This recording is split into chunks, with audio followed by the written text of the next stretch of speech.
समस्त जीवों के बाहर तथा भीतर स्थित हैं। सूक्ष्म होने के कारण वे भौतिक इंद्रियों के द्वारा जानने या देखने से परे हैं। यद्यपि वे अत्यंत दूर रहते हैं, किंतु हम सबों के निकट भी हैं। यद्यपि परमात्मा समस्त जीवों के मध्य विभाजित प्रतीत होता है, लेकिन वह कभी भी विभाजित नहीं है। वह एक रूप में स्थित है। यद्यपि वह प्रत्येक जीव का पालन करता है, लेकिन यह समझना चाहिए कि वह सबों का संहार करता है और सबों को जन्म देता है।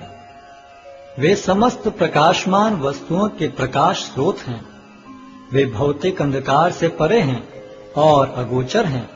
वे ज्ञान हैं, ज्ञेय हैं और ज्ञान के लक्ष्य हैं। वे सबके हृदय में स्थित हैं।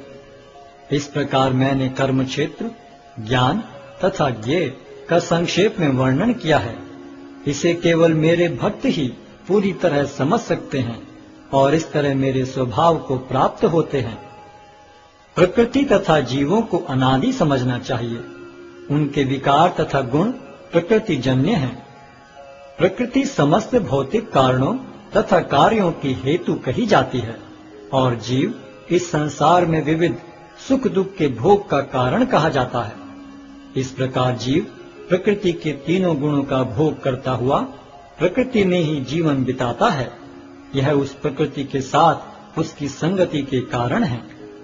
इस तरह उसे उत्तम तथा अधम योनियां मिलती रहती हैं। तो भी इस शरीर में एक अन्य दिव्य भोक्ता है जो ईश्वर है, परम स्वामी है और साक्षी तथा अनुमति देने वाले के रूप में विद्यमान है और जो परमात्मा कहलाता है। जो व्यक्ति प्रकृति, जीव तथा प्रकृति के गुणों की अंतर्क्रिया से संबंधित इस विचारधारा को समझ लेता है, उसे मुक्ति की प्राप्ति सुनिश्चित है। उसकी वर्तमान स्थिति चाहे जैसी हो, यहाँ पर उसका पुनर्जन्म नहीं होगा। कुछ लोग परमात्मा को ध्यान के द्वारा अपने भीतर देखते हैं, तो दूसरे लोग ज्ञान के अनुशीलन द्वारा और कुछ ऐसे हैं जो निष्काम कर्म योग द्वारा देखते हैं। ऐसे भी लोग हैं जो यद्यपि आध्यात्मिक ज्ञान से अवगत नहीं होते, पर अन्यों से परम पुरुष के विषय में सुनकर उनकी पूजा करने लगते हैं। ये लोग भी प्रामाणिक पुरुषों से श्रवण करने की मनोवृत्ति होने के कारण जन्म तथा मृत्यु के पथ को पार कर जाते हैं।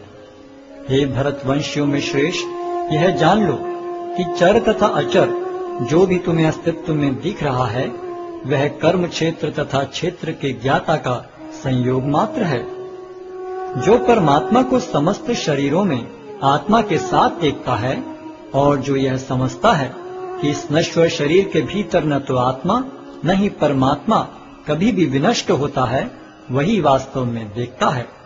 जो व्यक्ति परमात्मा को सर्वत्र तथा प्रत्येक जीव में समान रूप से वर्तमान देखता है, वह अपने मन के द्वारा अपने आप को भ्रष्ट नहीं करता।